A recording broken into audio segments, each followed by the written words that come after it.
Circuit Court in August of 2016 by Governor Kate Brown. He is assigned to the court's general docket, where he presides over both civil and criminal matters, and most recently presided over the first remote jury trial in Multnomah County. Jennifer Crow is a partner at Scheer Law in Portland's office. She practices in the areas of construction defect, premises liability, personal injury, and several other areas. She and her firm have handled numerous remote jury trials in King County, Washington. Eli Hart is the founder and CEO of River City Media. He's a leader in trial technology and support. He's an experienced trial consultant. He specializes in demonstrative exhibits and trial strategy.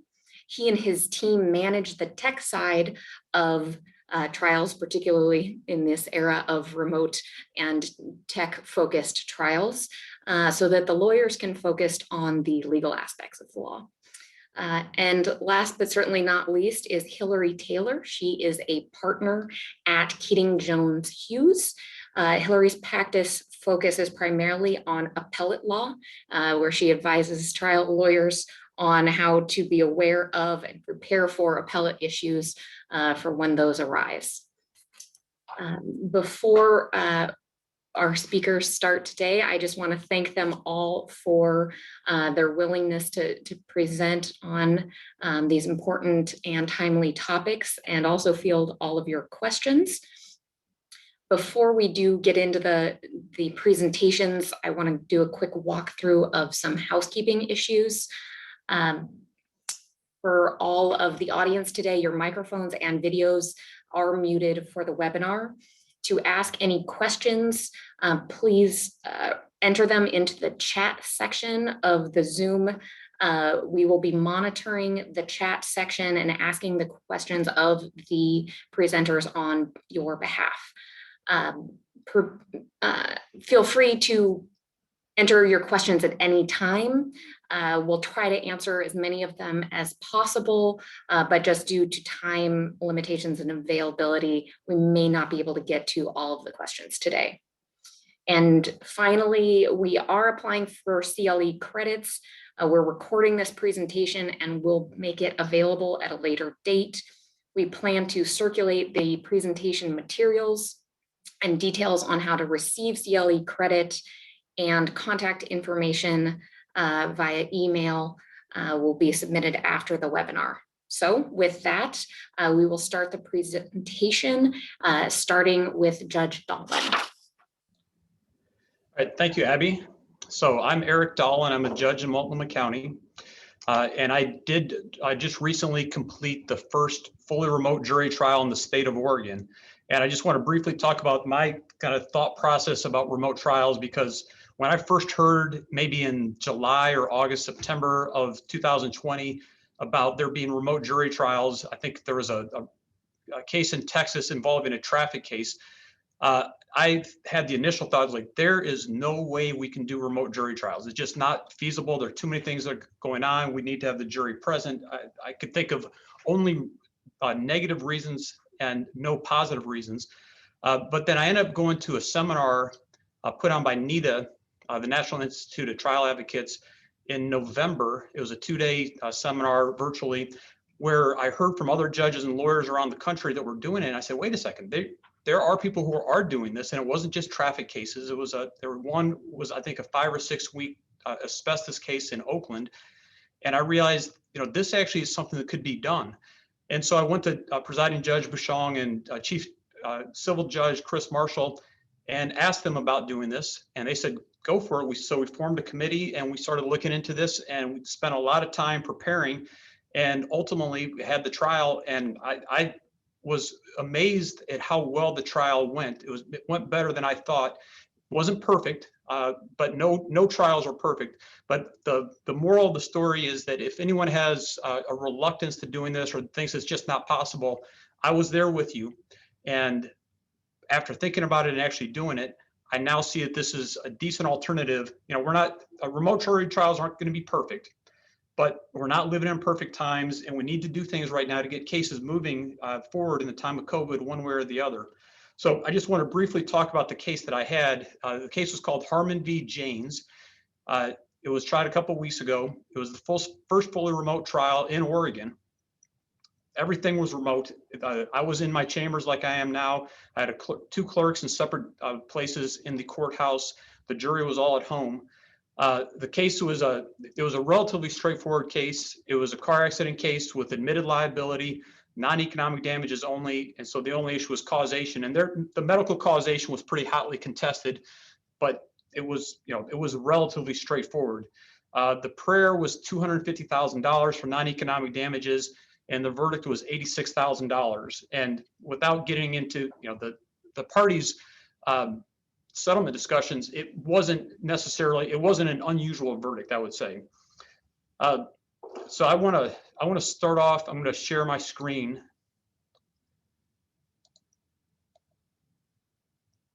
I've got a PowerPoint presentation.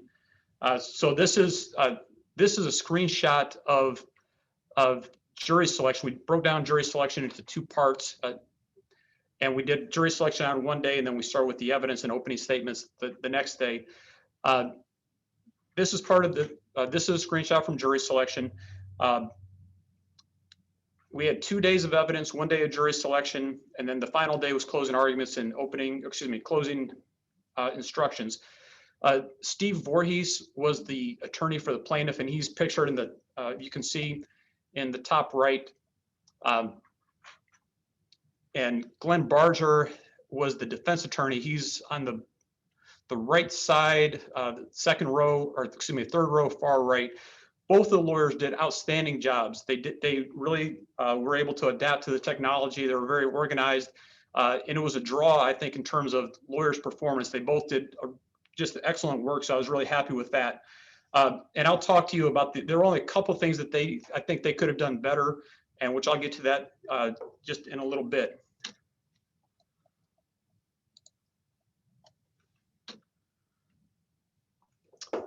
All right, so actually, can you tell, Abby, can you tell me what you're seeing, since I'm not able to see the screen, and this actually is a point I'm going to raise later. Are you able to see the screen that says crowdsource questions? We are, Judge. Okay, all right. So I know Abby had already mentioned that what she'd like to do is have people put their questions in the comment section. What I'd like to do is, if you have questions now, please put that in there, and at the end, I'll try to take questions. And it may be that we can see there's a group of type of questions that people are really interested in. And if I run out of time, I can try to answer those questions in the chat function. Part of the materials that I had included that you should already have or will be made available to you later is the written protocols. And this is what you're seeing now is just the first page of the order that I entered. It was an 18-page order. There's some really high level, just general provisions in there, and some really granular detail. So if you have questions, some of them might be answered in what you're looking at there.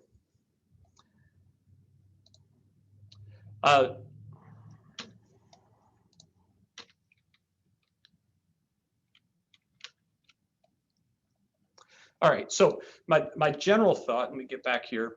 So a remote jury trial is still just a trial. And I say just in quotations because jury trials of any type are tough. They require a lot of planning and preparation and organization.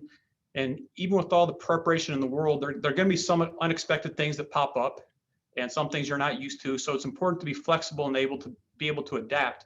And remote trials, they're no different than in-person trials in terms of being flexible. They just require a different type of preparation. And I'll say that no one's going to learn how to try a case by just reading a book, reading a manual, and expecting that book or manual to contain every possibility for what you need to do at a trial. And the same is going to be the case with with a remote trial as an in-person trial. I couldn't tell you today everything you need to know about remote trials, and the order that I prepared wouldn't tell you everything you need to know. But the main thing is to be realistic about what it is that you're going to need to know going into this. You need to know the general principles, and you need to be prepared to do a trial. And I think you'll be fine, but it's just going to require a certain amount of preparation. I have this slide up here about not being afraid, because I do think that there are sometimes that people might be afraid of the unknown, myself included. And as I mentioned, I thought there's no way we could do remote jury trials, and I realized that we actually can. And so my advice to you would just be, don't be afraid of this or just dismiss this out of hand because it's something new. It really, even though it requires preparation, isn't that hard from the lawyer's perspective, I think. I think really this is more of an issue. There's a lot of heavy lifting that has to be done by the court in terms of getting the jurors in and getting things organized. But at the end of the day, the lawyers are asking questions, they're making arguments, and they have to deal with their exhibits. And, one way I think about this is, looking back at the beginning of the pandemic, when we started switching as a court to remote hearings, either via Microsoft Teams or WebEx, there were many people, judges included, that were really concerned about this and say, hey, we can't do this.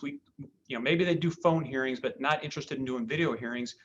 But now that we've done so many of them, it almost becomes second nature for the lawyers, for the judge, that, in terms of doing a civil hearing, it really isn't that big of a deal. And so if you translate that then to the next step would be doing a jury trial, just think of it that way.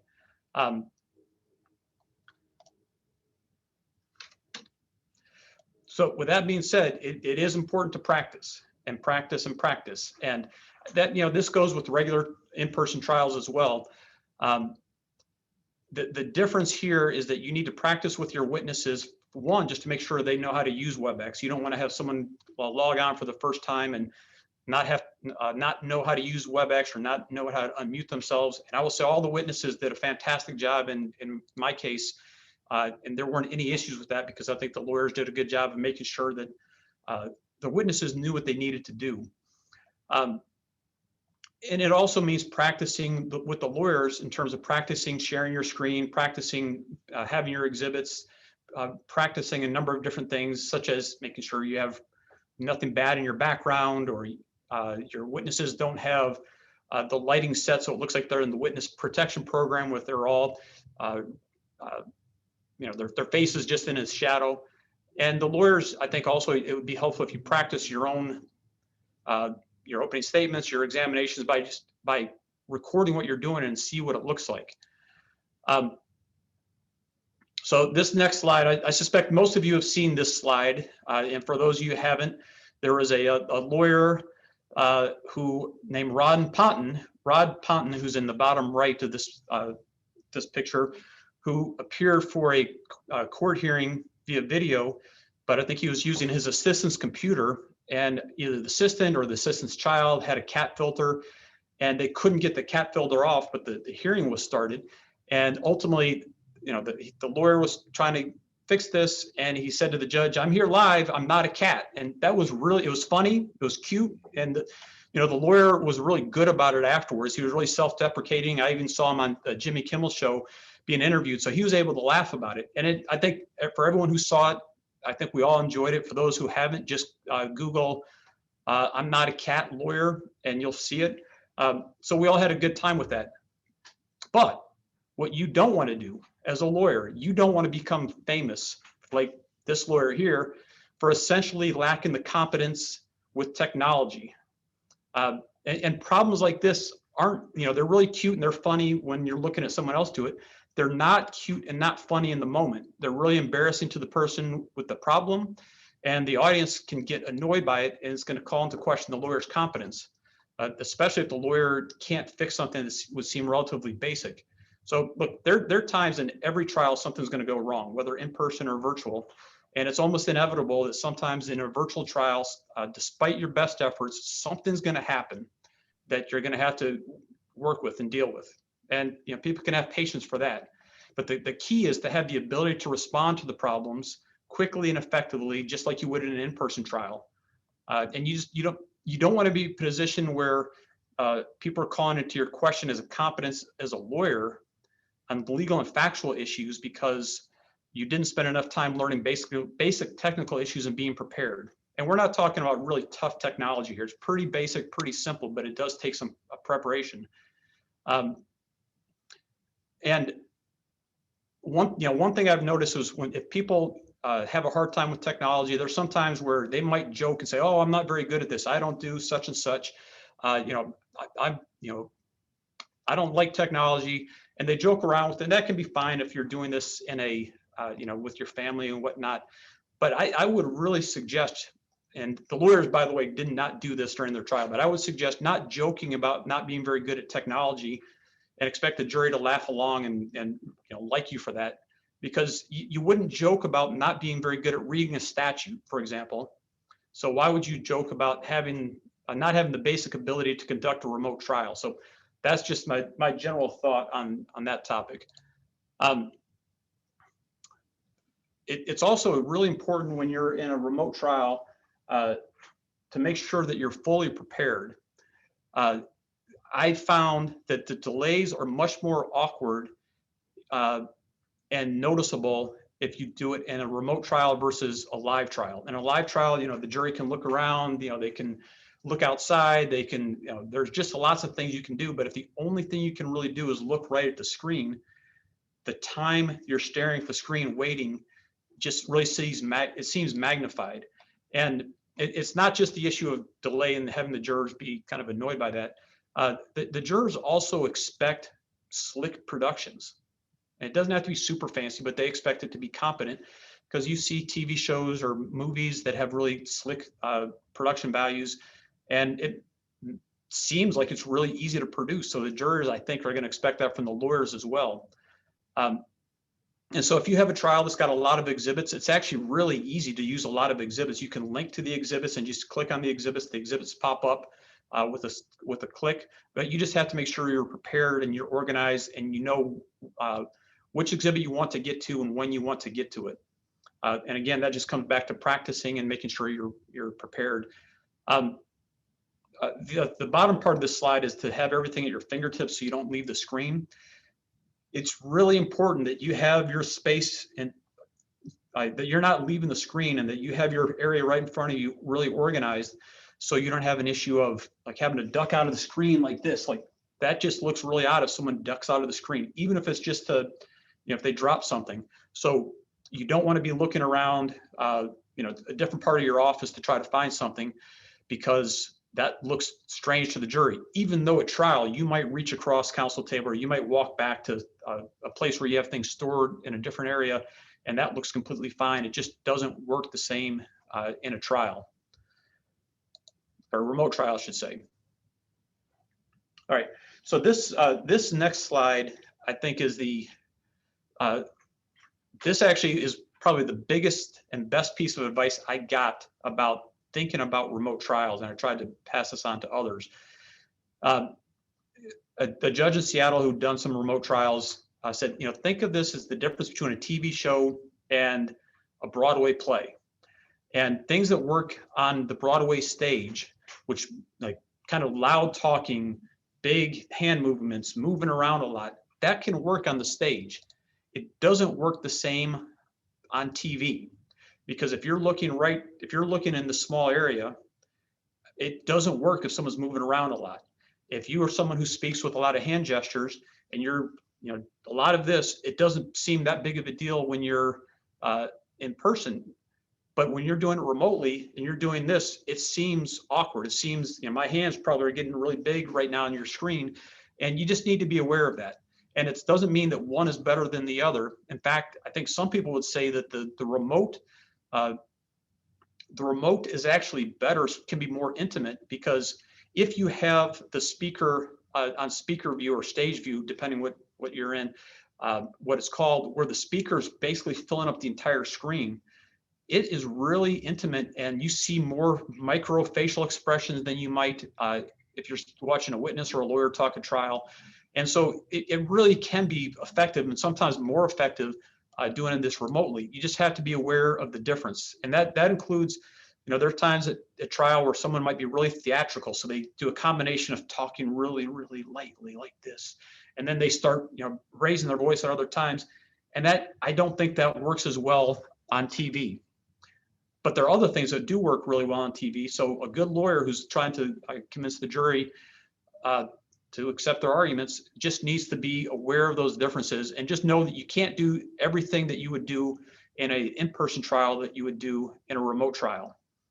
And I would say your tone is especially important. There could be, maybe in an in-person trial, if you make a snarky comment or you raise your voice a little bit, that kind of gets lost in the atmosphere. It's not as big of a deal, but it's really noticeable when people raise their voice or do something in a remote trial. So just be aware of that. And again, it can be a lot more intimate. In some ways it can be better, but especially on cross-examination, be careful about how you're going after witnesses.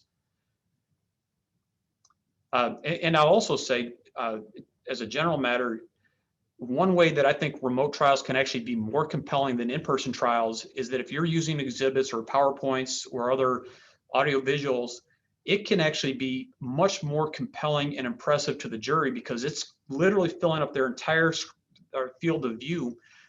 But in a regular trial, an in-person trial, they might be looking across the courtroom at a TV monitor or a screen, and it doesn't seem as close to them. So you can really use exhibits or other demonstratives in a dramatic way in a remote trial. All right, so now I'm gonna talk about using exhibits. The first point is just don't be afraid to share your content. Don't be afraid to share exhibits, and it's really easy to do. You simply be made a presenter, and you hit there's an option at the bottom of your screen when you're a presenter that allows you to share your screen, and then the jury sees what you're looking at. And like I said, having the visuals can be really, really effective. But it's really important you're prepared about that.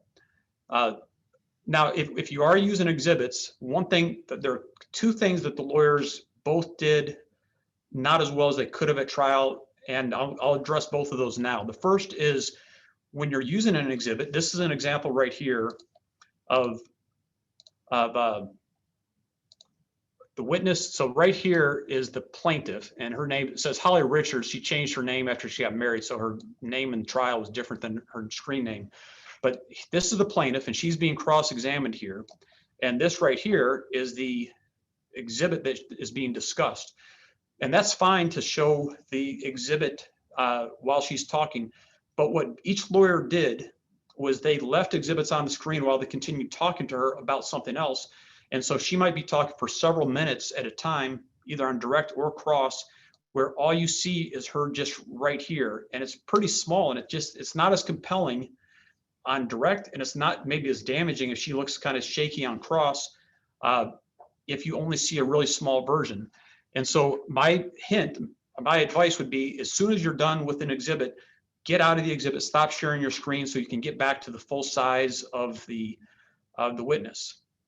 And this is an example of what it would look like. I'll go back, and so this is when someone's in a small view looking at an exhibit, and this slide right here is an example of stage view where the witness is really filling up the screen. And this is, we pulled this off the WebEx website, so it's obviously probably been photoshopped and the lighting's different, but it's really compelling when you have a witness talking directly to you, filling up the screen. And so I think both lawyers realized afterwards that they could have made their cross and direct more effective if they had gotten out of the exhibits.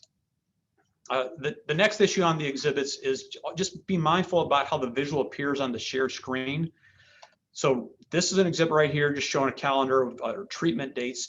And this gray area here, the black area here, is also what the jury saw. And what the lawyers could have done is when they were sharing their screens and sharing the exhibits, they could have positioned the exhibits so it actually filled up this whole black area. Now they're not going to fill up this, this entire screen because WebEx and Zoom doesn't allow you to do that. But they could have done that. They could have made it so this area wasn't just dead area and the jury could see things better. And that, again, that was an issue that both of them had. And I'll just briefly, I'm not going to go into great detail on this, but the other thing, when you're sharing a screen, you can either share the screen itself, or you can share the application where that holds your exhibit or your presentation. And this is an example of the lawyer sharing the screen. And so when you share your screen, you see like down in this area here, you see all the different, the shortcuts they have. And then only this lawyer only had one internet window open, but if he had multiple internet windows open, you could see up here what the other websites were. And if you had something embarrassing up there, that could be bad. And even here you see the various shortcuts the lawyers have. And you don't want to have that because there could be something distracting or embarrassing there. But just remember to share your application, not the screen. And one lawyer at one point was sharing the screen, and then when he closed out of the exhibit, instead of just Xing out altogether, what showed up was the next thing on his screen, which was his email inbox. And I wasn't sure if he was going to be using the inbox for some reason. And so I let him go for just a little bit. And I said, well, counsel, your inbox is showing. So he then was able to stop sharing his screen, but just be aware of that.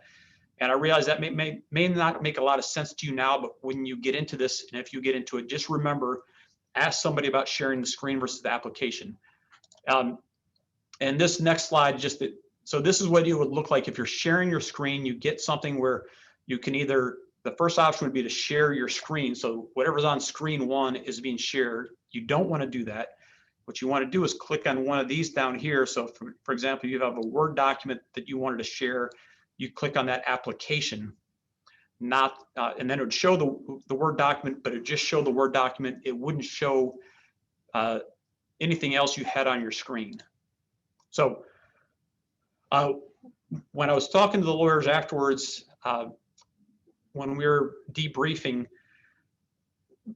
we were trying to figure out how to address that issue. And ultimately, it's really important that the lawyer can see what the jury sees, because when you're sharing your screen, one downside is you can't see what the jury sees.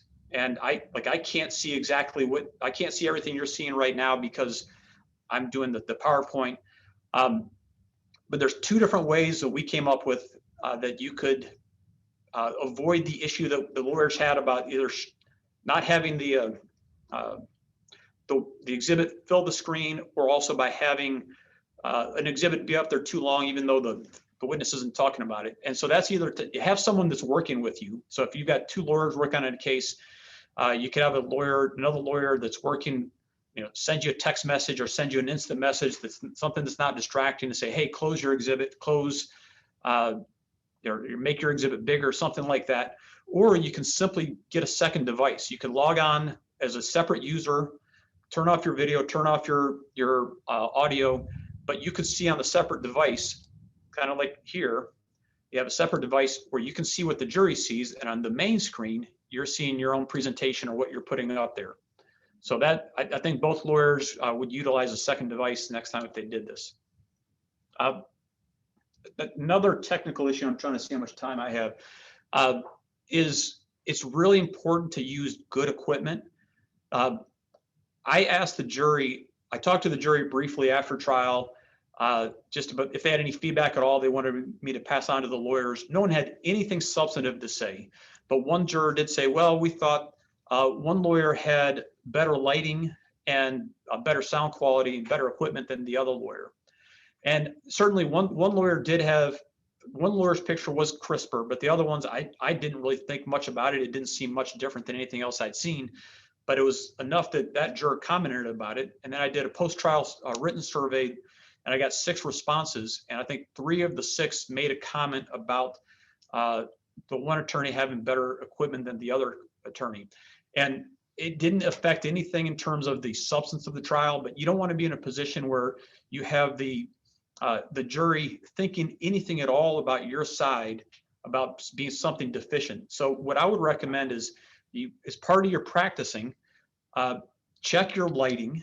So you might want to get, you can get a ring light like this, or just, any kind of light you could put on the other side of your monitor to make sure you're not being backlit. You don't want to be washed out, but check the lighting. You might want to invest in getting a standalone microphone or standalone camera, or both. Just see if those are going to help your presentation, because the crisper your presentation looks, the better it's going to be received by the jury. Now, with that being said, I looked into getting, and actually did get, a separate camera. but it ended up being worse than what I have built into my monitor now, so I didn't use it. So don't just assume that you're going to get something better. But oftentimes, if you get an external microphone, they're not cheap, but they're not super expensive either. You could have better results. So just keep that in mind. And I know I'm getting close to being out of time here, so I'll try to go quickly. This next slide, this is, I guess, another personal journey that I had. When I was a lawyer, I would occasionally use PowerPoint for trial and other things, but I didn't use it that much. And I always felt like there were times where people overused it and that they used it just for the sake of using it, but not to try to make a point. And even at the beginning of the pandemic, I did a CLE on professionalism during the time of COVID. And I was asked if I had a PowerPoint, and I said, no, I don't really think there's anything we're going to talk about that really calls for a PowerPoint. So my co-presenter and I, we just spoke for an hour. But as I went on through the pandemic, and it was part of other hearings and CLEs and things like that, I realized that if for nothing else, having some sort of visual can help give jurors or judges or listeners a break. Because if you just watch somebody talk to you at the screen for an hour straight, that's going to be tough. You watch a TV show, they don't have a single angle the entire time. They cut from angle, they cut from speaker to speaker, they cut angles, they have different scenes, and it just breaks things up. And if for nothing else, having a PowerPoint or using technology occasionally can really help break things up. And then also, there are some people that are just visual learners, some people are audio learners, some are both. And you want to use whatever technology you can to reach everybody the best you can. And if you have a slide or something that's really memorable, that might help reinforce your point. And this I think this is particularly important for remote trials because, like I said, the jury just sees the screen right in front of you, and that's it. And you don't want to just have them look at somebody the entire time. But I think this would apply to in-person trials as well, especially at the new courthouse where we've got really nice big monitors, 96-inch monitors where you can easily put up your multimedia. So I would suggest definitely using technology, embracing it, not being afraid of it, but also really be smart about how you use it. Don't just use it for the sake of using it, but really have an idea for what you want to do. And just very briefly, so jury selection, I actually thought jury selection was just about the same, maybe even slightly better than a regular trial. I know one of the lawyers commented in a story that I saw in the press that he didn't think the jury was as open as they normally were, but I thought compared to most juries, they actually were just as open. And I think I think that the jurors probably felt more comfortable being at home as opposed to being in a scary courthouse and around strangers. And even when they're answering questions, they don't have 39 eyes peering on them. They just, even though people are watching them, it doesn't feel like they're watching them because they're talking to a screen. And the key difficulty, I guess, of any jury selection is getting jurors to talk, and that's ultimately on the lawyers. And it's a different challenge trying to get them to talk, but it's something you can do. And then just one other practical matter about jury selection: it is more difficult in jury selection to keep track of jurors, because if you're in the courthouse, people aren't getting up, moving around, jumping around. But in WebEx, they do pop around on the screen. So WebEx has an algorithm where they put people in the screen based on like who talked most recently, who's sharing exhibits, a variety of things. And so you may find that juror number one all of a sudden goes up to the right corner, then later's down to the left corner. And you just need to be aware of that and have a plan to keep track of this. Now, the good news is because WebEx would limit the number of jurors we could have on a screen to 20 at one time, because we don't want to have jurors on that we can't see. We would do jury selection no more than 20 at a time. So it's a little easier to keep track of 20 than it is 40, but that's something you're going to want to be aware of. So I think that's probably it on my time. Are there questions from the chat? Anything that I should address now, or should we try to do that later? Thank you, Judge Dahlin. There's a few questions that I think now would be a great time for you to address. His first question is, did you run into any internet connectivity issues during the trial? So that was actually a big concern that we had, and there was almost no problems at all from the jury. The only issue, one of the lawyers was doing this from home, and I think there was an internet outage in his neighborhood, and it was right around lunchtime. And so we just took an early break, and he drove to his office and then picked up from there. And that was something I told the lawyers ahead of time, is like, you have to have a backup plan for both your equipment and a place to go in case this actually happens. So, but the jury, every once in a while, someone on the jury might be gone for 5 seconds, but they actually could still hear everything. Their picture went away. But that was a pleasant surprise how good the jury was in terms of their use of their technology and their internet connection. Thank you. Were there other questions, Abby? There were other questions. So were there any times that the attorneys needed to sidebar with you? And was there any difficulty in being able to confer with the attorneys without the jury hearing you? So that's actually that's a huge advantage of remote trials. If we have to send the jury out to a jury room so we can talk about something on the record, it can take 5 minutes by the time the jurors get up, they walk out, they go back to the jury room, they come back. I mean, it's not a quick thing. And what we do is we have, for the remote trials, we just set up a breakout room that we send the jurors to, and it's literally the clerk clicks a button, and in 5 seconds they're all gone. And when it's time for them to bring back, you click a button and they come back. And that worked incredibly well, and that was much, much better than a regular trial. Much, much better. Great. And I guess one of the last questions is, were there any experts involved in this case? And if so, how was the review of the expert file handled before cross-examination? There were 3 or 4 experts, I can't recall, but the case was specially assigned to me. So I had the case, a few weeks before trial, or maybe 6 weeks before trial. So I was able to have pretrial conferences with the lawyers. But what I do in all my cases, whether it's a case is signed off the call docket and I get it, the day before trial, or if I have it, a year before, is I tell the lawyers that you have to exchange your expert files by 5 o'clock the day before the expert testifies, because I'm not going to take a break after cross-examination for the lawyers to review the files. And I think most of the judges do something like that. And the same thing happened here. And so lawyers just knew that they had to make the electronic files available to each other. And I told them what the deadline needed to be, and I let them work out how they were going to do that. And there were no issues at all about that. Do you feel that the jury pool was limited to those with technology and internet access? So did that somehow change the makeup of the jury? I did not. And so when we sent the summonses out, this was a special summons just for this particular trial. It wasn't just, the normal, 200 people come in for any random trials and pop up. This summons informed the jurors that this would be a remote trial. And in the summons, we asked them to respond to the court and provide, I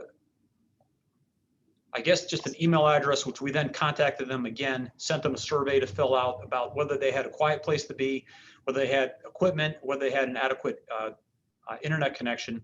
And we also said, if you don't have that, we will have space available at the courthouse where you can come in. We would probably put them in a jury room or a courtroom where you will use our equipment, you'll use our internet, and you'll use our space where you can participate that way. Now, no one took us up on that. And in King County in Washington, where they've done a bunch of these trials, they make the same offer. And my understanding is that nobody's taken them up on that. So it does provide it provides the possibility of somebody who doesn't have the resources to still be able to participate. The reason I don't feel like this really impacted the jury pool is that unfortunately, if somebody doesn't have the resources to to have equipment or have internet access, et cetera, it usually means they don't have a lot of resources just in their life in general. And there are occasionally people that come in that are that don't have a job, or they're working on an hourly basis. They don't get paid if they're not there, and they still come in to serve on jury duty, but they usually ask for a hardship. I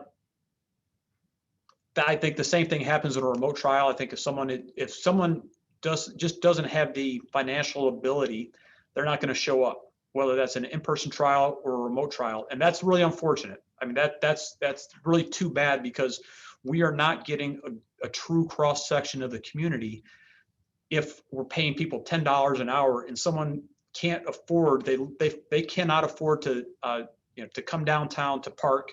They can't afford to take the time off, et cetera. I have heard from judges in other jurisdictions that they found that having remote trials actually increase the diversity of the jury pool, because people who might otherwise not show up would say, well, actually, I think I can do this. I don't have to leave my house.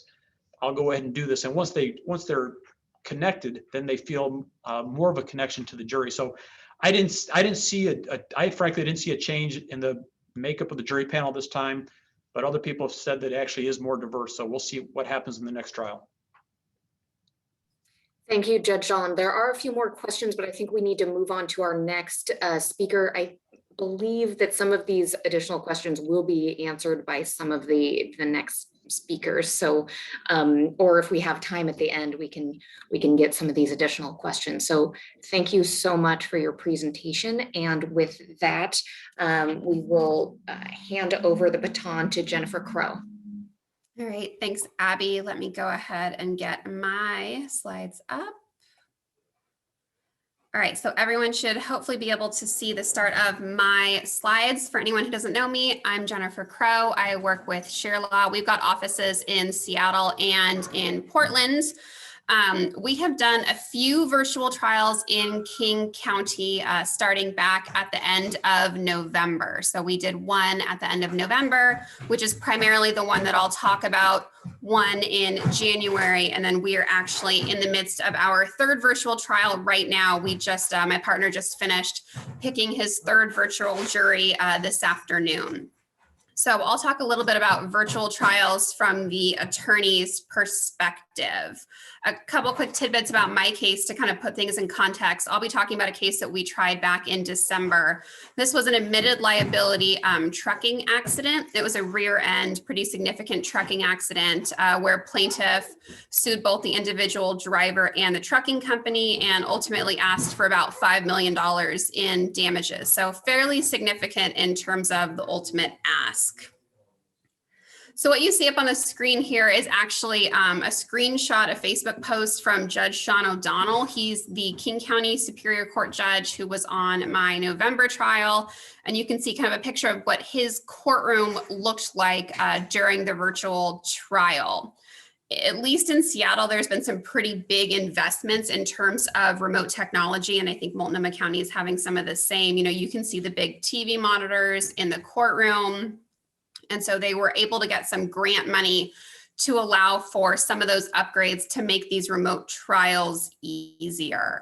One thing that the courts have really talked about in some instances, and I know Judge Dahlin just commented on it, is some cost savings for, you know, litigants and jurors, because you're not having to have jurors come down to the courthouse, pay for parking, pay for coffee. I say all of those things are true. One thing that I observed, having looked at what our defense bills were for this case, I don't think it saved any money in terms of attorney fees when you're doing a virtual trial. You have to prepare the exact same way, if not do more preparation.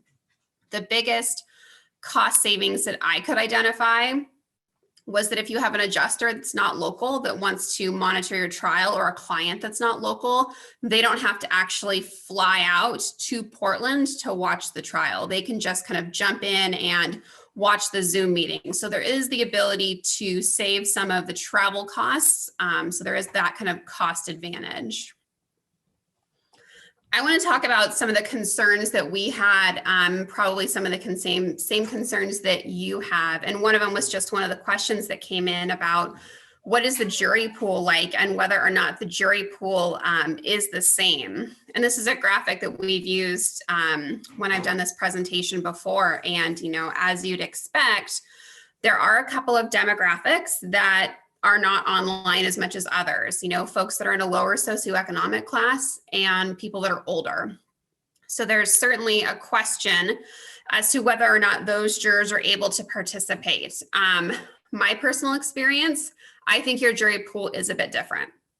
For my trial, we had a panel of 90 jurors for voir dire, and the number of jurors that only had a high school diploma was probably 5.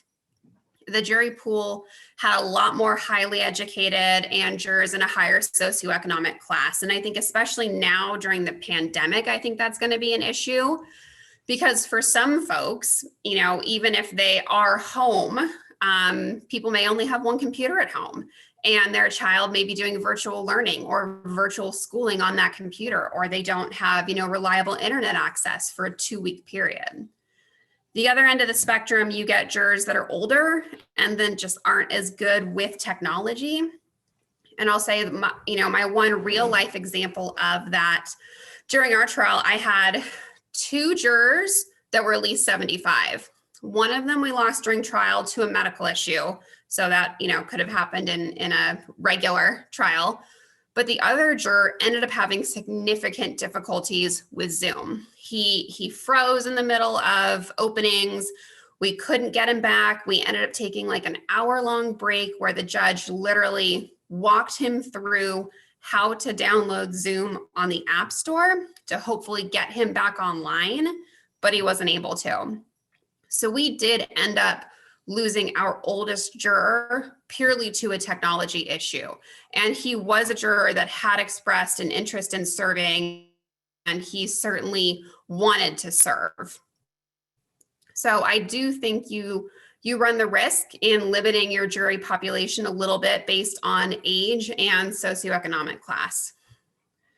I think one of the questions that was posed in the chat relates to kind of this post. This is kind of our funny slide of, you know, a parent watching their child in Zoom class who figures out how not to pay attention and make it look like she's actually paying attention to class. I think one of the questions that got asked earlier was, how do you know that jurors are paying attention or that they're not looking at their emails? And honestly, the answer is you don't. I mean, you know, how many of us are sitting here using 2 screens or are using 3 screens or can look at their phone at the same time that they're looking at the computer? Jury population is doing the same thing. They're, of course, under instructions from the court not to be looking at things, but you know, my personal experience is that jurors are Googling. My client in voir dire is a client I've represented for a handful of years, so I pretty much know their accident history in the Washington area. And one of the jurors during voir dire said he had heard of a prior accident that my corporate client had been involved in. And I knew what he was referring to. And I knew that to find that, he would have had to have been several pages deep on the Google search results. So we absolutely came to the conclusion that that juror was Googling my client while we were talking in voir dire. So there's a downside, you know, even more than we would normally do. You need to do a social media scrub on your clients, because you can expect that at least some of your jury panel is going to be Googling the parties while they're in voir dire or while they are in trial. On the inverse, there are ways that you could use that to your advantage. My trial was a very expert intensive trial, and one of the experts was a world-renowned headache expert. There was a big issue as to post-traumatic migraines in this case. And this expert had done a presentation on YouTube on migraine triggers. And there were actually a lot of things in that presentation that were very friendly to my client. You know, lots of things that talked about other potential triggers for migraines. So when we were doing cross-exam of her, I mean, gosh, we must have mentioned her YouTube presentation probably 15 times, knowing that it was quite likely some of the jurors were going to remember that. And if they were not listening to the instructions and doing their own research, they were going to look at it. So it's, you know, there's a downside to it, and that they definitely are doing more research, social media research, Google, etc. But there's also ways that you can, try to use that to your advantage. We didn't have any problems with jurors that were really not paying attention. The biggest thing I get asked a lot is, were they interrupted with kids and spouses and pets? And really, no. There were shockingly few interruptions from, life distractions. I mean, we had a trial that was 2 weeks long, and there were probably 3 times that someone walked into the room for one of the jurors. So they definitely did a good job of not having outside distractions. There's of course the risk that, someone is looking at their email or the like, but there's only so much that we can do to mitigate that risk. So I know Judge Dahlin put up a shot during his trial, pretty similar shot from ours that we did in King County. One specific recommendation that I would make for all of the insurance defense folks that are on this, if you have an adjuster that is going to watch your trial, make sure that you ask the clerk to change their name on the Zoom meeting. Normally, you get to have an anonymous observer in the trial, but on a Zoom meeting, you get to see everyone's names. So to prevent someone from, Googling the names of who they see in the meeting and discovering that someone is associated with insurance, I would encourage you to have your adjusters have the clerks change their names during any portions of the trial. A couple of comments on voir dire and kind of general planning. And I know Judge Dahlin talked about this. Get familiar with whatever the court is using for this particular case. King County uses a share file site to do exhibits. So everyone uploads their exhibits into the share file site. And then when you want it, that's the official record for the exhibits. And then the court keeps track of which ones are actually offered and admitted. So be very familiar with those technology systems and how they're doing things ahead of time. Same thing, be familiar with the court's methodology for impeachment and refreshing someone's recollection. Those are 2 other things that are very, very different when you're doing it virtually. You don't have the ability to go up to a witness with a copy of their deposition transcript or go up to them with a copy of a medical record to refresh their recollection. So you got to plan ahead of time and how you're going to do something like that. What I've seen generally happen is that the court is going to expect you to email the document or the deposition transcript to the witness or counsel with a copy to the court. So my recommendation would be in those instances, you definitely want a second person to be there with you. And while you are getting through your outline or your questioning, have that person for each witness have the transcript and any documents ready to go in an email to send to the court and to send to opposing counsel. Having it ready to go just, cuts down on those delays that Judge Dahlin was mentioning. Judge Dahlin also talked a little bit about the technology investment. I completely agree. You're basically making a mini movie with these trials. So my next slide is a shot that we took during our first virtual trial. So this was our initial kind of office setup. So we were set up in our large conference room. What you can see down in the front is the standing desk that we were primarily using for the presentations. And on top of that, I've got both my laptop where I had the Zoom meeting logged in, along with a ring light right behind it. And then I had a second laptop next to me that was also logged into the Zoom meeting that we would be using for exhibits. I recommend the 2 laptop approach for doing exhibits.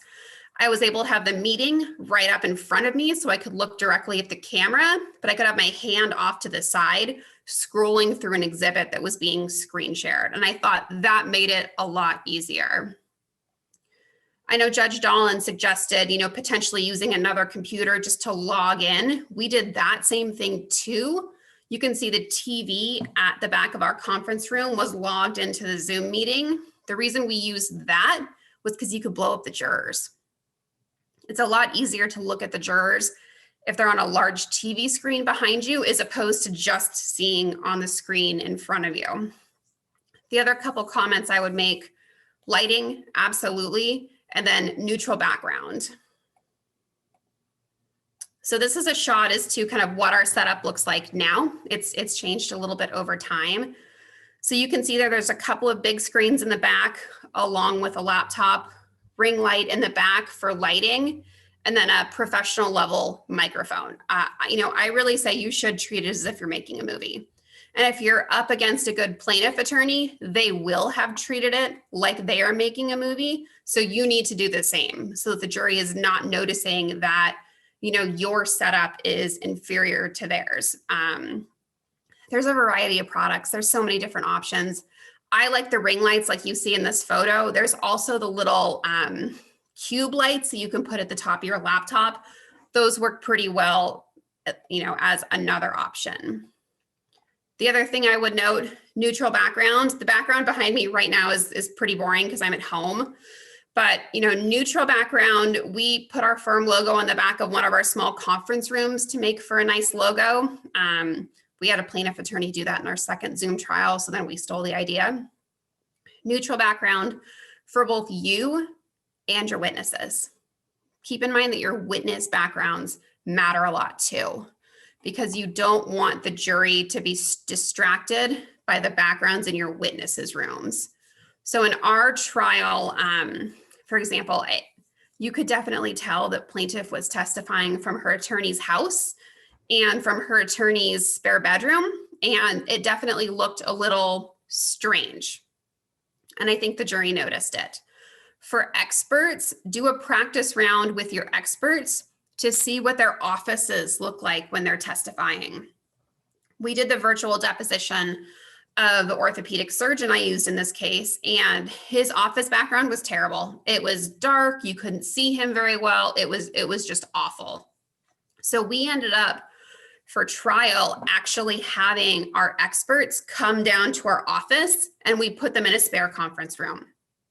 I thought that worked really well, and I would do it again. That way we were able to control issues like bandwidth, volume, background, any other technology issues that could come up during their testimony. So like Judge Dahlin said, do a test run, test out the background for your witnesses, and, if necessary, have them testify for your office.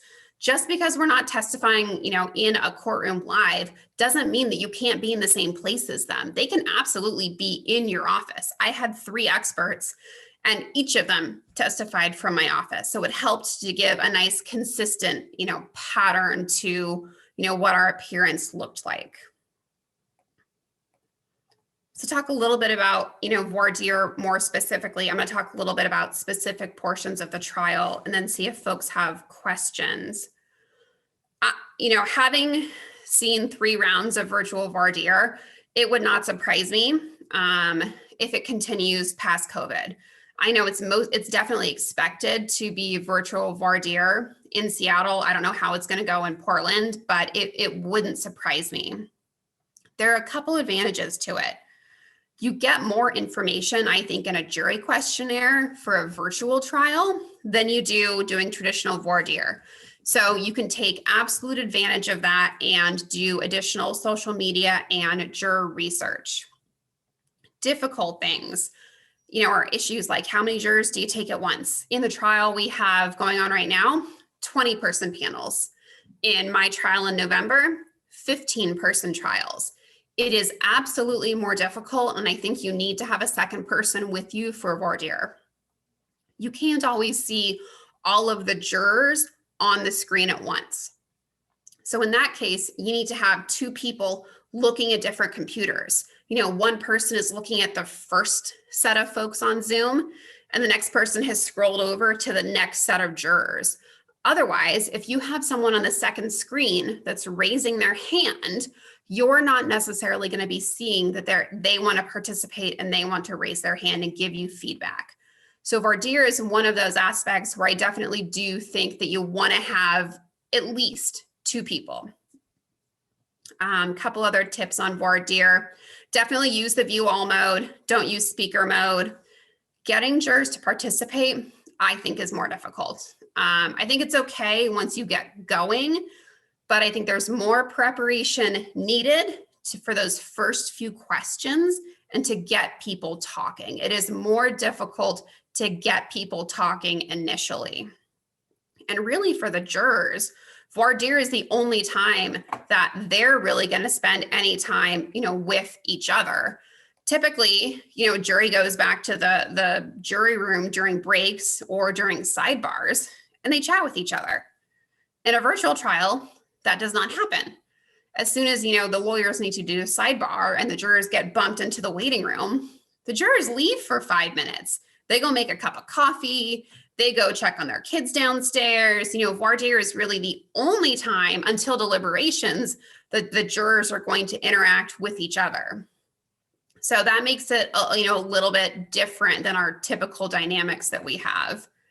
Like the judge said, you definitely need to update your system for tracking jurors. It is absolutely harder to track them.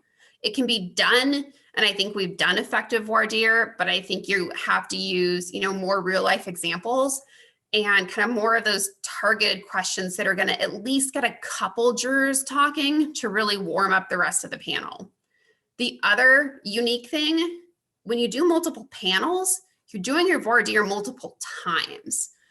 So plaintiff's counsel is going to learn what you're asking after the first round and be able to tweak their voir dire based on the themes that you're trying to put across. So just be cognizant of that you're going to be doing it multiple times, and the plaintiff is probably going to tweak their questions once they see what you're asking.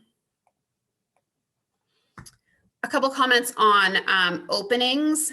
You're going to have the decision whether or not to use a PowerPoint. Very different than if you were going to do slides in person, because instead of the screen and someone getting to watch you, they're primarily going to be watching the screen besides, the little box that you see me in up now in the corner. So my personal recommendation, if you're going to do a PowerPoint, don't do it for the entirety of your opening. Take some time in your opening and bond with the jury. Make sure the jury gets to know you in opening. I think it's fine to do slides, but I don't think you want to have that be your entire presentation. I would split it up. In our trial, plaintiff did a slideshow for the entire presentation. So I think they saw plaintiff's counsel for about 30 seconds. My recommendation would be use that time to build your credibility. A couple comments on, witness testimony. A lot of these I've talked about, things like the exhibits, impeachment. Again, make sure your witness is familiar with the technology. One thing I would clear with all of your witnesses, make sure they understand not to have anyone else in the room with them. Seems like a simple concept. In our second virtual trial, there were two, that was a vehicle accident case as well. There were two lay witnesses to the accident who lived together. First one was testifying. Probably 2/3 of the way through her testimony, we heard another voice say, "Oh yeah, that's right." It turned out the second witness was in the room with the first witness when she was testifying. The plaintiff's attorney had instructed them to be in different rooms, but they obviously didn't listen to that instruction. But we ended up getting his testimony excluded in its entirety based on the fact that he was in the room listening to the first witness's testimony. So for your lay witnesses, make sure you really go through the court's instructions carefully in terms of what they need to do to be prepared and, quite frankly, what not to do.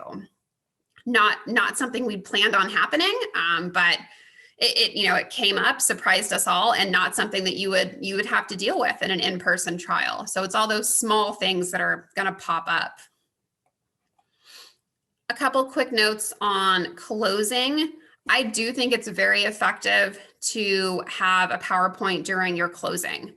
I think by then, you've used your time to build the credibility with the jury. They know who you are. They know who your client is. So go ahead and use a PowerPoint. I think those visual aids are very helpful. And I think the longer we're doing the virtual trials, the more and more jurors are going to expect technology and expect a, stylish, technologically savvy presentation. One big thing I would note, I'm a proponent of blackboarding damages numbers, even if it's a liability case, but use some really simple numbers.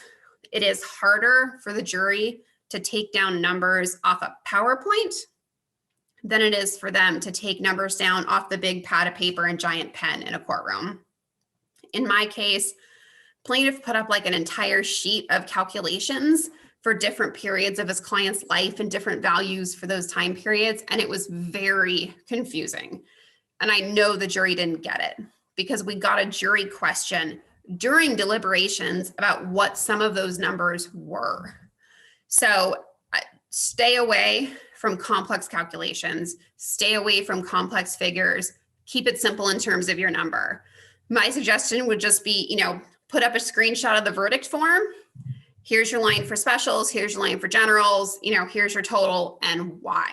The jurors can take down those numbers much better than they can, more complicated figures. So you got to kind of be careful. We can use the technology and use those things to help our presentations. But if it's something you really want the jury to take down, to take back with them, we got to make sure that, it's not going to be something so complex that they can't take it down in their notes.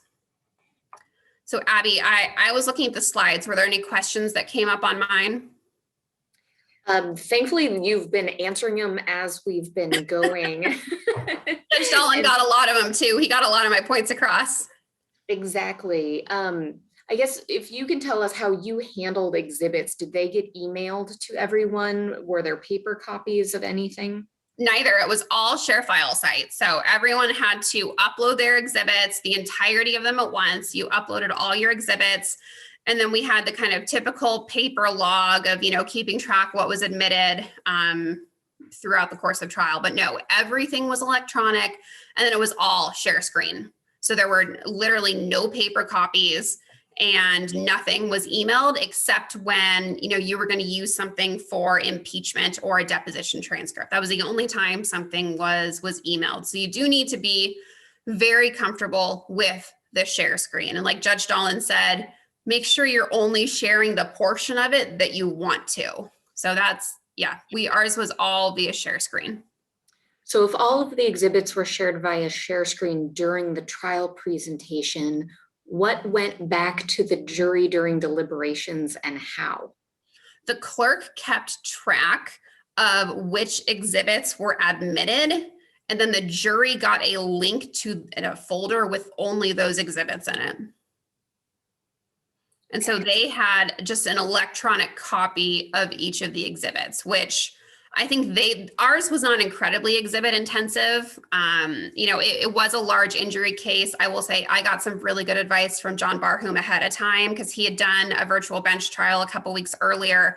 And he said, don't put up too many medical records because the jury is going to get really bored of looking at, 40 pages of medical records on a screen. So I purposefully cut it down in terms of how many medical records I used as exhibits and really tried to limit it. So it reduced the number of exhibits that went back to the jury, but I do think there can be a bit of a disadvantage in only having an electronic copy, but that's all they got.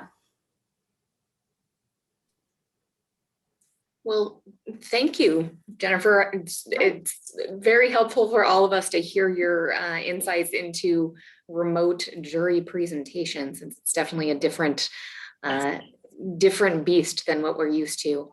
One last question. Were there any concerns with jurors getting electronic records and downloading and keeping them beyond the trial? Good question. I actually don't know that's actually probably a better question for Judge Dahlin. I don't know what procedure there was in place for making sure that folks did not download the exhibits. I know they got a link to it. I don't know whether or not they were able to download from that link or not. I'm not sure. Would you like me to answer that, Jennifer? So yes. So in Multnomah County, we do things a little differently than King County does, but everyone's supposed to file their exhibits in OADC, and then we'll send a link to the jurors. But in Multnomah County, in King County, I should say, it doesn't automatically download, but the jurors could do it. In Multnomah County, unfortunately, they do download. I mean, downloads in a snap. But what I told the lawyers ahead of time is like, just make sure that anything you are showing to the jury, you need to make sure you redact confidential information because it's out there. I instruct the jury that once they're done, they should delete the downloads, but there's nothing you can do about that. And the way you address it is you are really careful in what exhibits you show the jury. you can redact certain parts or you just use excerpts, but just be aware that it's like a regular trial. I mean, if you put it up on a screen in a courtroom, the public can see that. It's different though in a virtual trial because you could actually email it to other people and people who weren't watching the trial could get it. So just be very careful about keeping out confidential information. Yeah, I think the redactions are more important than normal in this instance because they do have the ability to do that. I know we had to object to a handful of exhibits because redactions weren't done properly. Well, thank you so much, Jennifer. This has been very helpful. And I think perfect segue in handling of the exhibits to hand it over to our next speaker, Eli Hart, who will be talking about the technology. Hello, thank you. I'm Eli Hart with River City Media. I'm going to quickly go through some things that we kind of already talked about, but we have talked about 2 platforms. Washington's been using Zoom and Oregon's using WebEx. They're pretty much the same type of platform. You guys have probably used them as well. Oh, I got to share my screen. Sorry about that. There we go.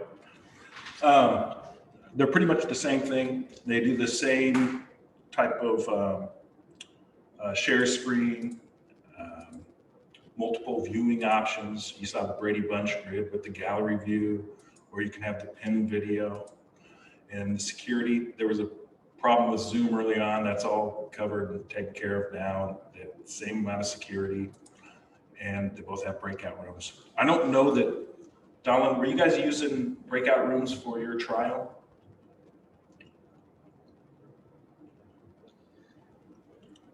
We use so in my trial, we only use breakout rooms for the jury. Okay. But we did have breakout rooms set up if we needed, for some reason we needed to have a discussion off the record. We could have sent the lawyers and the judge into a virtual chambers, but we never used that. Every time we sent the jury out, we just had discussions on the record. And do you think in the future that lawyers will be able to meet with experts in their own room or clients? It's a little more difficult in WebEx doing breakout rooms than in Zoom, because when you send somebody to a breakout room, everybody who's in a breakout room goes. So if you can't just send the lawyers and the expert to a breakout room without sending the jury to their breakout room. Okay. But if the idea was we're going to take a break and they need a place to confer, we could do that. Okay, thanks for letting me know. Zoom is unfortunately my favorite, even though I'm here in Portland, Oregon. I think it has better audio, easier to assign privileges, and easier to customize viewing. You guys were earlier talking about having to click back and forth on jurors and who to see. The host can actually can lock a grid where the videos will always stay in the same spot, so it makes it a lot easier. I don't think WebEx has come up with that yet. It's probably something to come in the future. Yeah, but they can lock the grid in Zoom. So I like Zoom a lot more. A couple things for looking your best on Zoom. There's some easy features that you can use, and that's on the arrow up to the start video. You're going to see this will pop up, and that touch up of my appearance, you usually want that at about 75%. That'll get rid of 2 of my forehead wrinkles. And you want this adjust for low light, that checked as well. As soon as you see a client that's looking like in darkness, this is the first thing you need to tell them to do.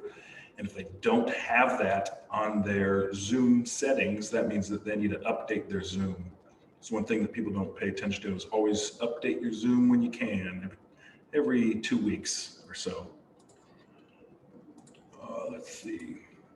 We talked about the gear. I think that you should always have 2 of everything. We've had microphones, usually there's 6 a month that go bad, and we're doing depots and trials, and these things are made to break. So always have a backup of everything. USB mics. The ones with the mute buttons are great for the attorneys that are scared about being muted, twice the muting, so you know that you're not talking to anyone. And you also should look into USB conference room mics. These are omnidirectional, which means multiple people in the room can be heard at once. Everyone's been in a Zoom meeting where we've heard the 70s rock reverb echo, and that's because you have two mics on in the same room and two speakers at the same time. A USB conference mic will take care of that for you. USB cameras, you know, they're 50 to 100 bucks. The main thing you want to pay attention to is the 1080p. That's the best. And then a lot of lawyers that I see right now have these conference rooms that are set up, but they use just a standard USB camera, which has no zoom. So generally in a small conference room, you want a 3x zoom. In a large conference room, you want a 10x zoom. That means you can zoom in on whoever you need to. Computer speakers, monitors. Jennifer was talking about how you should definitely be having more than one monitor. You should get familiar with this. This is going to be around. If you're a lawyer that doesn't know how to use dual screens, then that's something you got to get familiar with, because if this isn't going away. Laptop monitor risers. This is kind of a big deal. Everyone's seen the Zoom nose, and that's from the person that is hovering over their iPad. I hate iPads for trial and depositions. You always get this Zoom nose is what we call it. So if you get a laptop riser, you always want your camera at least pointing downward rather than upward. And then the LED ring light, we heard about that. Those are only like $75. Speakerphone for backup. That's good to have on hand. Redundancy is big. And then you got your pajama bottoms and whiskey. The perfect setup. Okay, so we talked about this earlier a little bit, but this is the way we do it. We have one computer that's just on gallery view, so you can see everyone. That computer has no mic and no cam. The next computer has dual screens, and that's going to have your exhibits and your pin video. That'll be the witness. And then you can have your little miscellaneous screen. So if you wanted to zoom in on another juror or something like that, or have your outline right there, that's a good place for it. And then you got your camera, your mic, your speakers, and your rings. We usually do our rings on the side for the lighting. Sometimes lawyers get annoyed with having light right in their face. It works just as good, just having two on each side of your head. For the trial presentation, I'm not sure if everyone knows this, but you can annotate in Zoom and WebEx.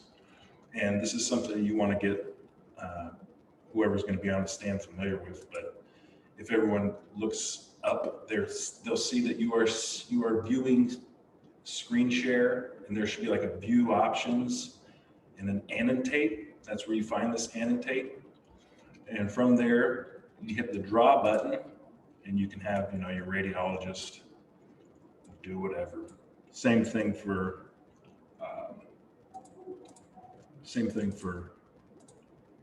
car accidents, stuff like that. Where were you? It's cool stuff. And then some other things that I wanted to talk about was kind of this new stuff that people are playing around with that right now. Instead of doing their PowerPoints as a share screen, they're doing a green screen in the background, and they're loading their PowerPoints as a virtual background. So it's kind of like a weatherman. You would kind of be off to the side, and you can kind of click through your PowerPoint this way. I'm in the way right now just because I'm clicking. But you get what I'm going for here. So, you know, you got to think outside the box with this stuff, and, you know, practice. You really got to get in good with the court staff, because if you're on their side, they're going to test with you more often, and they're going to be more willing to help you out when things go wrong.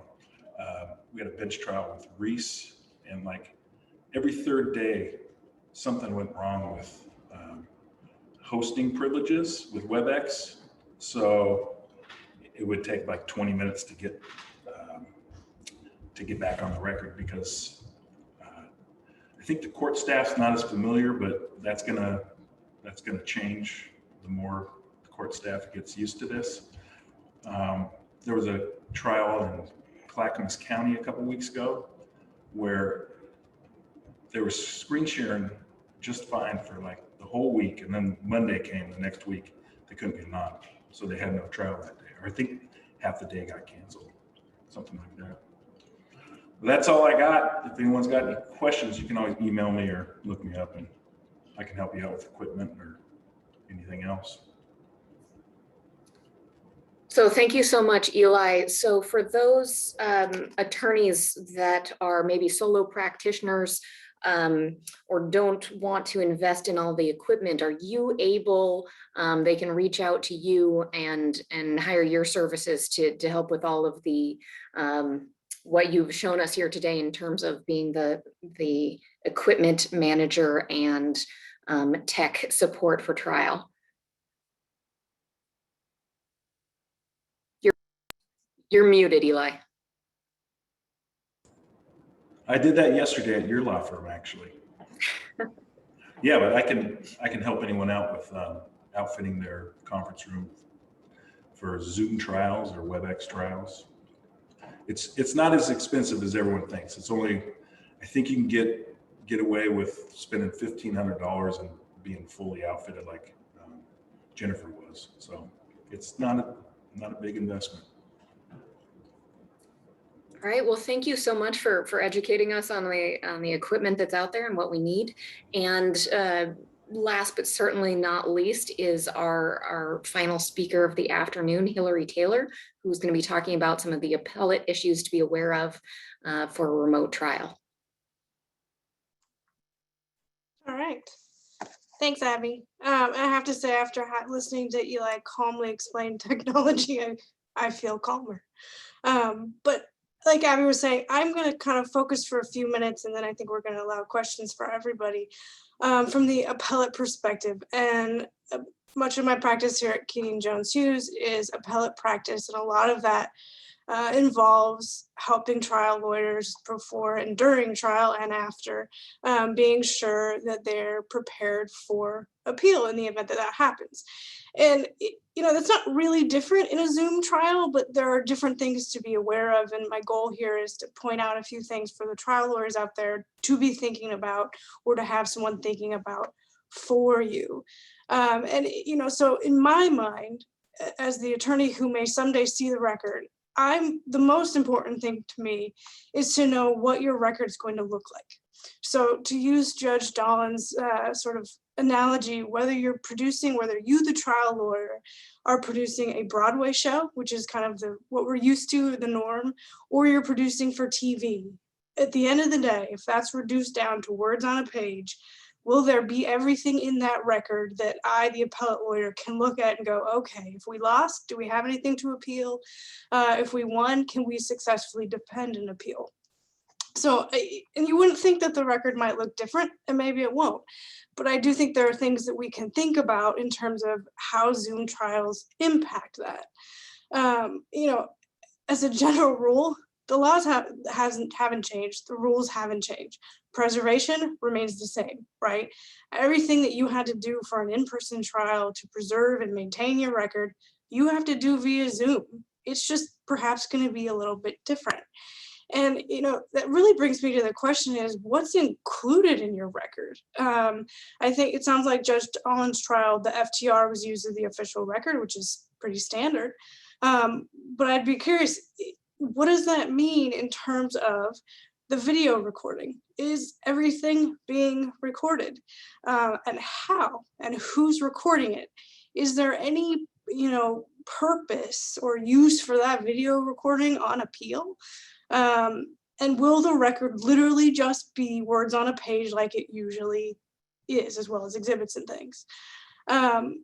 This really concerns with thinking ahead, being extra prepared, and being sure you're ready to do all those things you would normally do. So a couple of just examples I thought of, and we've talked about this a little bit already, but how you treat exhibits and exhibits lists.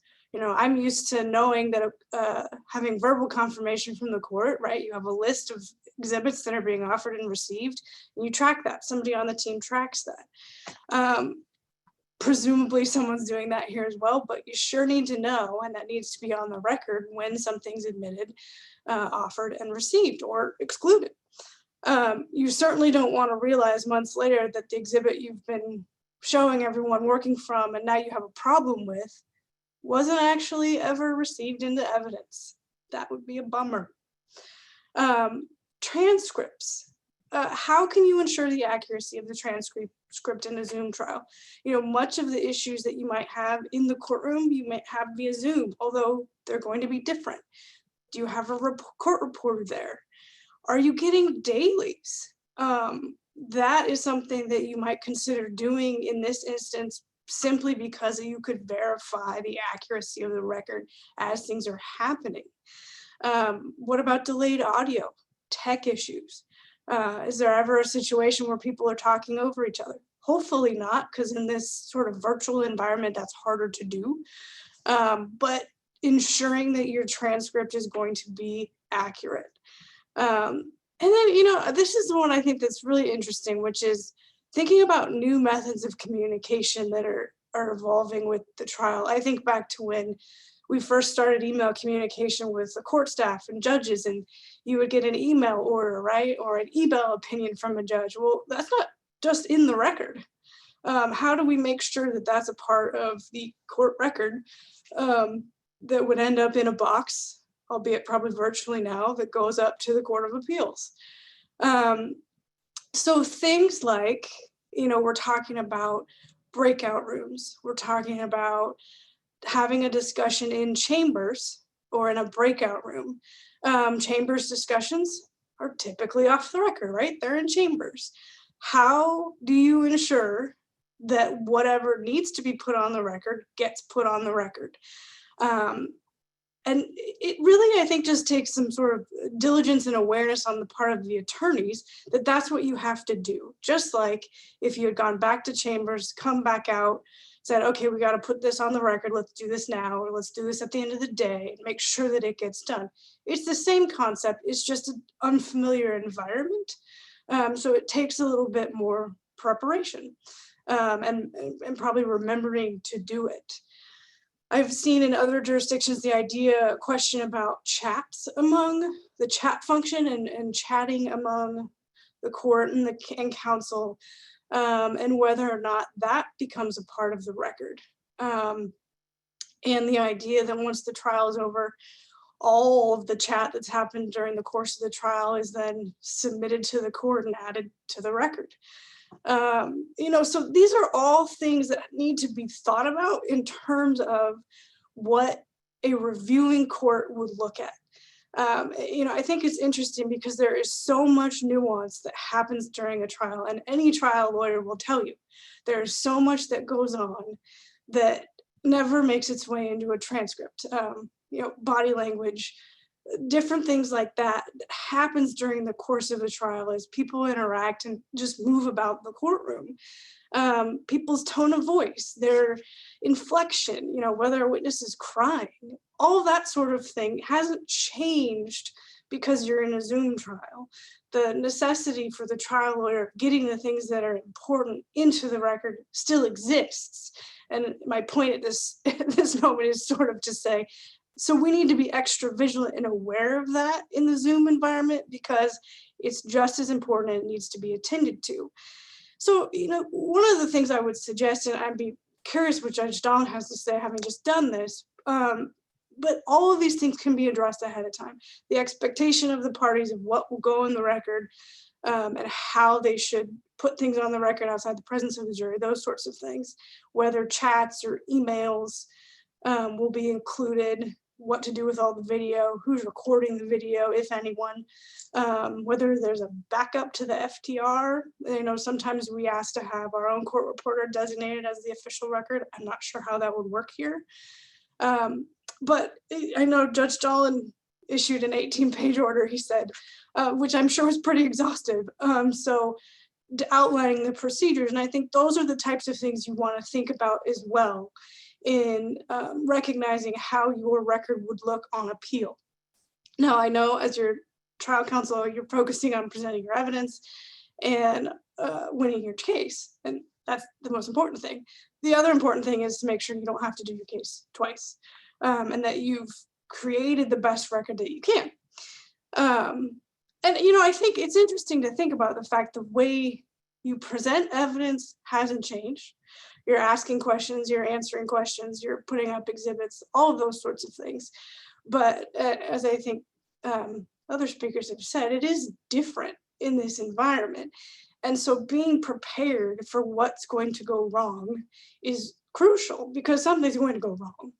And from my perspective, if you're looking at it through the appellate lens of, I think it's important to realize that just if something were to happen in person, you know, a juror's absent from their screen, a juror didn't come back from lunch, something that you can't continue the trial, you have to wait. All those sorts of little things that you know what to do when you're in person because they happen and you deal with them. Just because you're on Zoom doesn't mean you make any exception.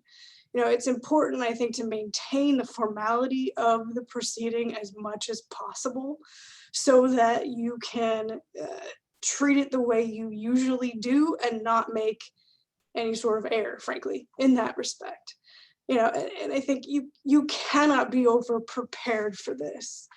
And, you know, one of the things that is a little tangential, but I think is interesting to think about, and again, maybe just Dawn has an answer, but it probably varies from court to court. You know, as an appellate lawyer, I'm sure any of you who talk to appellate lawyers have heard, you know, the phrase object early and often. So what does that mean in a Zoom trial? And it's interesting to me because often, in my experience, and it, like I said, depends on what courtroom you're in or where you are, simply rising out of your seat at a time where a witness is doing something that is likely objectionable, or the judge knows that an objection is going to be drawn from counsel or something like that, simply kind of making a motion can get the court's attention that you have something to say and that you need to make a timely objection. And I'm curious how you do that here. I imagine different judges have different ideas, but you know, if there's a hand raise feature, if there's how you do it in Zoom to get the court's attention. You know, I was trained early on that when you're in the middle of the trial and you need to address something, you tell the judge, you know, Your Honor, I have a matter for the court. I imagine you can do the same thing in a Zoom trial. But the point I think that I'm trying to make is that you want to be over prepared and aware of the fact that what you're doing is likely, unless it sounds like Jennifer's done several of these now, so she's ahead of most of us, but if you haven't done this yet, it's going to be difficult at first. So in order to know how to do the things you would typically do as a matter of course, you're just going to have to think about it a little bit more and know when to make objections, when to be ready to do the things you would do to preserve your record, and to make strategic decisions when the time comes about what you do or do not object to. You know, I think part of the fun of trial is that it happens in front of you and it unfolds in front of you and you react and you hopefully are well prepared and plan to do what you need to do. But as Judge Dahlin said, you need to have a backup plan, but I think you also need to have a backup plan for your backup plan. And one of those issues from the appellate perspective is this is probably as good a time as any to ensure you have enough people on your team who are walking through all these issues with you as you're moving forward. If you have a case and you have the opportunity to do a Zoom trial, and it's a case that will likely garner, in your opinion, an appeal, either if you win or lose, if there's issues of first impression or interesting legal questions that are going to come up, then, you know, ensure that you have an appellate lawyer there to help you and that you don't have to worry about it. And also just be mindful of all these things, because at the end of the day, if your record is going to be the same as what you did produce in an in-person trial, and it's sufficient to preserve all the issues you have for appeal, that's what you're looking for ultimately. And I can say that after listening to Judge Dahlin and Jennifer and Eli talk about these things, it sounds like a really exciting challenge. And although I can share that I've heard a fair amount of skepticism about this concept, it does seem to be where we're headed. So at some point you just can't fight it, right? Might as well do the best job with it as we can do. And part of that's just preparation and being ready. And I'm really curious. What I would like to know from those who've been involved in these is whether there's any idea from the trial lawyers about whether they want to use pieces of the video as part of the official court record. But that's just sort of the appellate nerd in me that's curious about that question, because it does change the way that a court would review the decisions made by the trial court. It's very different to review video than to review a transcript that's just words on a page. And to that effect, you still, as trial lawyers, need to make a concerted effort, right, to describe for the court reporter and for the judge and really for the reviewing court the objection and grounds of what's going on. And I'll just leave you, I know we want to have time for questions, so I'll just leave you with this thought. As you're working on a Zoom trial or preparing for one, like I said, just like you would with any other, one of the best records that I've ever read, and what I mean by that is knowing nothing about a trial until you pick up a transcript, and then having read through it and felt like you were there, which obviously you can't be there, right? But reading it and hearing the lawyers and the judge describe the supposed misconduct of a lawyer during the trial in great detail in terms of what the witness's demeanor was, that someone was crying, the tone that was used, the evidentiary objections that were made, the basis for that, positioning of people in the courtroom, all of those things that actually gave an illustration of what was happening to someone who read about it years later. That, I think, is the goal of an appellate lawyer advising trial lawyers on what they want their record to look like, whether that's on Zoom or in person. And I'll stop there, and I think we're happy to answer any questions, and we have some time left for that, I think, Abby? Yes, we do have some questions, and thank you, Hillary, for your thoughts on the appellate issues raised by trial.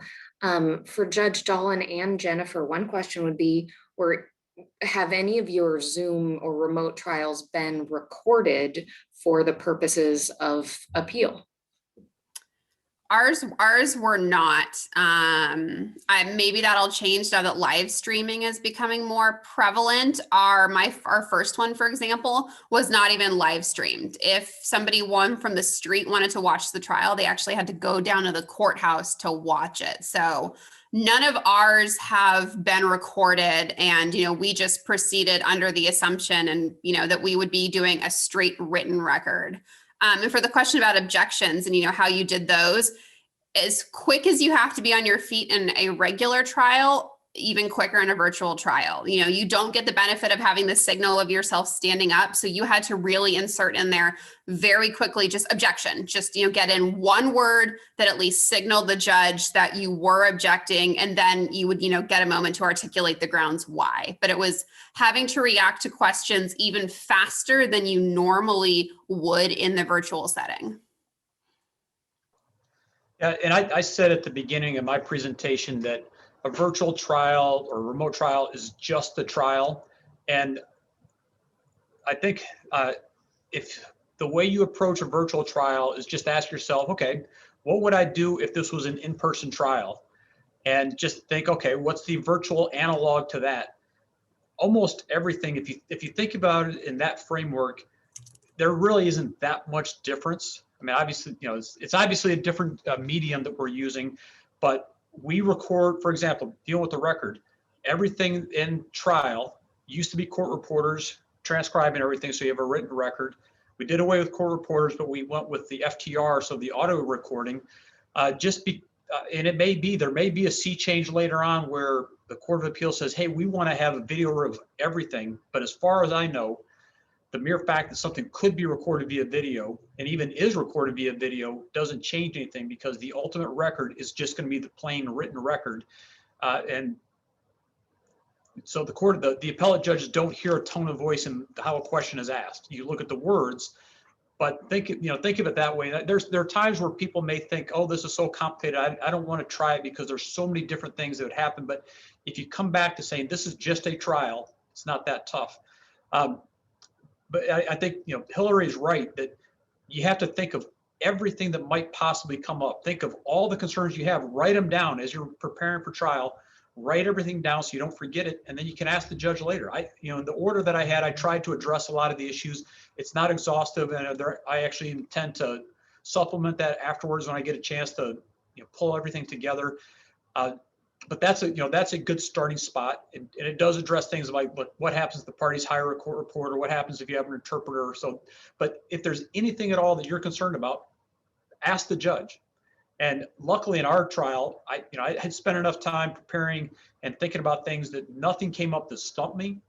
But that's not to say the next trial something wouldn't stump me. And if the lawyers have something they're concerned about, ask the judge, because if the judge hasn't thought about it, the judge says, oh, hadn't thought about that. I need to address this, figure out what I'm going to do with it. But it's better to ask questions than just be silent about it. And from my perspective, I want this to be successful. I want it to be successful from the juror's perspective, from their client's perspective, the lawyer's perspective, and the court's perspective. And so this is a little unusual that where everyone's kind of acting as a team. It's still an adversarial system, but the judge is working with both sets of lawyers to make sure this goes off as seamlessly as possible. So hopefully the judge will be willing and able to answer any questions you have, but don't be afraid to ask questions. And were there, Abby, were there other questions? I did want to address one issue about jurors Googling things, but if there are other questions, I can address those first.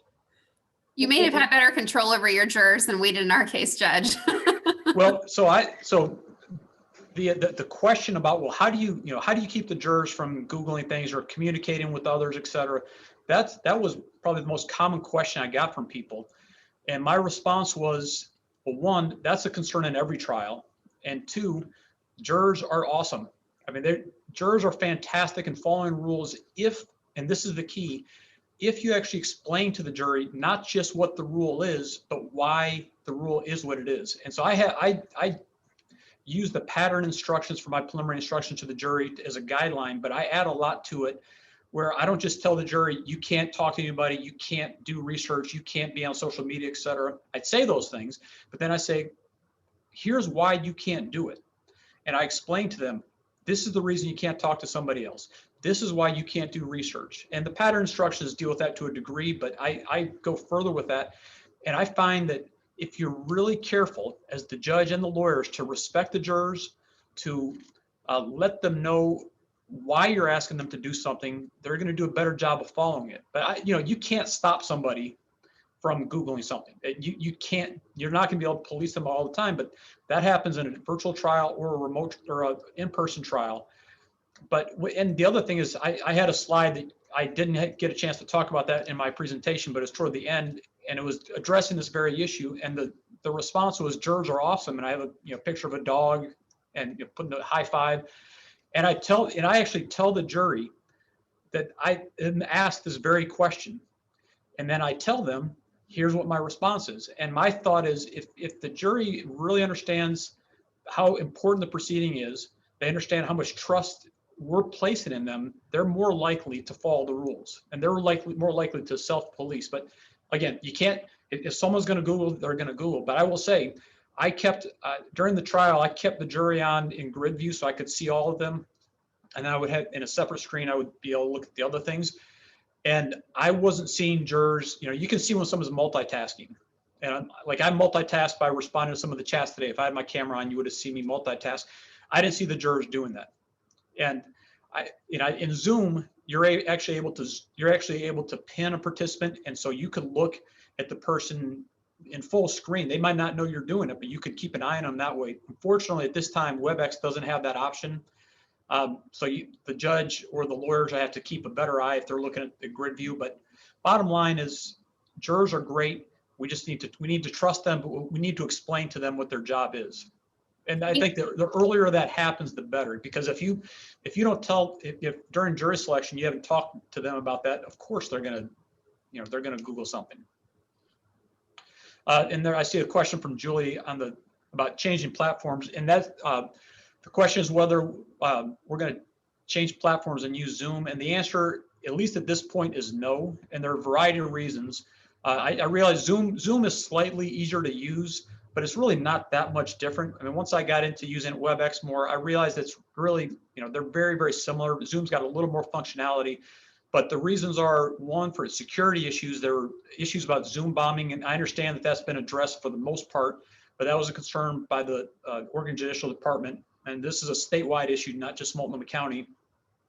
Two, it has to do with the integration of the various platforms we use for email, for Teams, the record. There's all these different things that they've made the decision that they're going to use WebEx, and that's the best platform. And it'd be very expensive to switch to something else. And I guess if there was enough push from the bar saying we need to have Zoom as opposed to WebEx, who knows what kind of change might be made. But right now that has been thought of, and there are financial and technical and practical reasons why we're not doing that. But don't be afraid of WebEx, because WebEx is actually pretty good.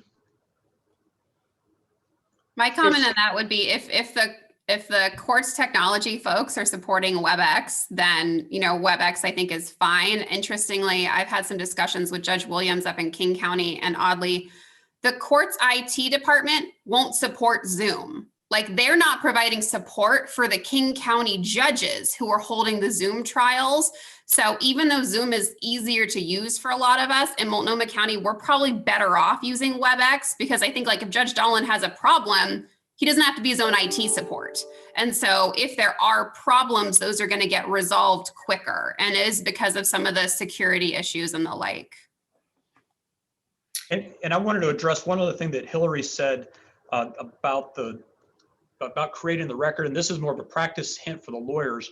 The lawyers in my trial did a fantastic job. Whenever there was any kind of issue with a witness, it seemed like something was delayed or something was lost. And there was one doctor in Hood River who testified, who kept on having issues where he would be breaking up, and the lawyers would notice that, and they would say, "Oh, Dr. So-and-so, you broke up. Let me ask this question again." And they did so it was a fantastic job of, one, making sure that the record was clear, but two, also being aware of the fact that this was a problem, and making sure that it wasn't just something lost in the record. But so that's a really important practice hint that I should point out to other lawyers, is that you can kind of do real-time correction of the record, or protecting the record, really, by doing it that way. I see a question from Monica Wells about, do the parties have to consent to a virtual trial? So in Multnomah County, yes, the parties have to consent. In King County, my understanding is that they are forcing people to do that. I can't say that Multnomah County will always be consent only, or if we're going to push things. That's just, that's a decision for another day.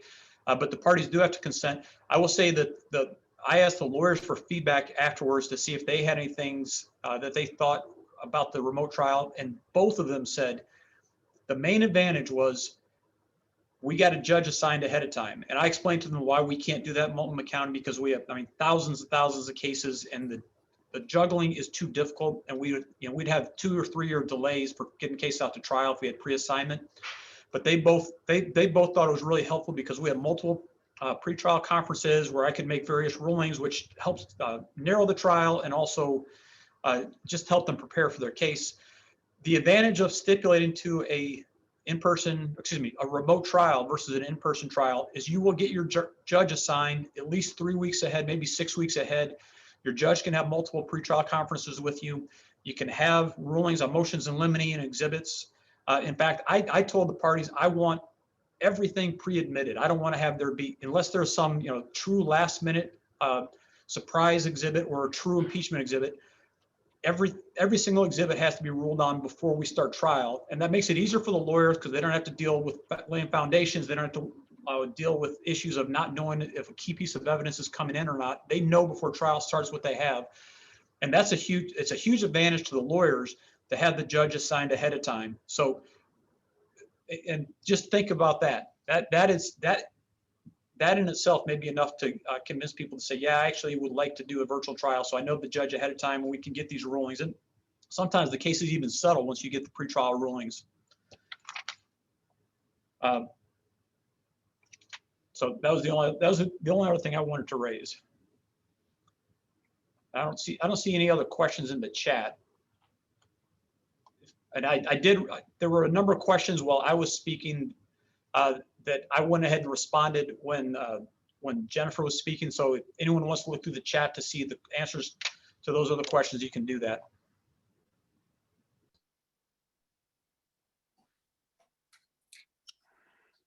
Well, I think if there aren't any other questions at this time, I want to thank all of the presenters.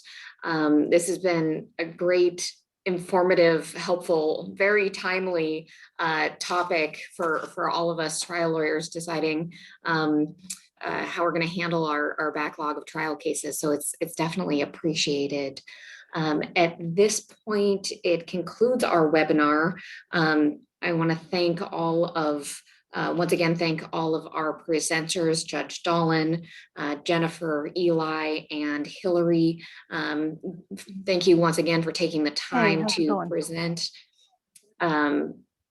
And just a reminder that an email will be sent out to all of the attendees following today's presentation with instructions on how to obtain CLE credit.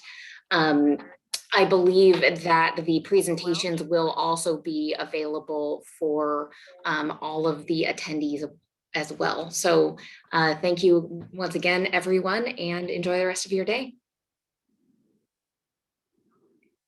Thank you.